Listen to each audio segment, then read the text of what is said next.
మీరు ఫలించాలి అనే వారి లెక్కలో ఉండాలంటే తప్పకుండా దైవ వాక్యానికి అధికమైన ప్రాధాన్యత ఇవ్వండి. దేవుని యొక్క ఉపదేశమునకు మీరు ప్రాధాన్యత ఇవ్వటానికి, ఆ వాక్యానుసారంగా మీరు జీవించడానికి మీ హృదయాన్ని మీరు ప్రేరేపించుకున్నట్లయితే నీరు కట్టిన తోట వలె, అన్ని కాలాల్లో ఫలమిచ్చే చెట్టు వలె, ఆకు వాడక చింత నొందక కాపు కాస్తూనే ఉంటావు నీవు.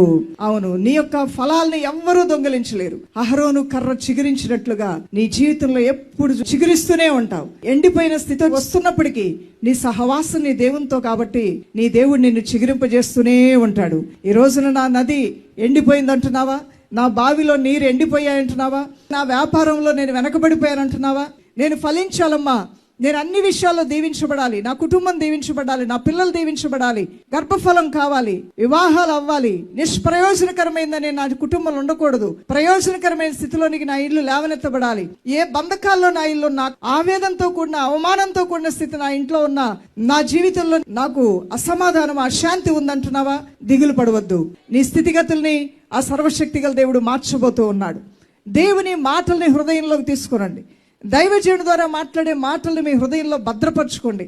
తద్వారా మీరు మేలుని ఆశీర్వాదాన్ని మీరు చూడబోతున్నారు. అహరోను కర్ర చిగురింపజేసినట్లుగా నీ దేవుని వాక్కు మీద నువ్వు ఆశ పెట్టుకుంటూ ఉండగా నువ్వు కోల్పోయినవన్నీ తిరిగి పొందబోతూ ఉన్నావు యేసు నామములో.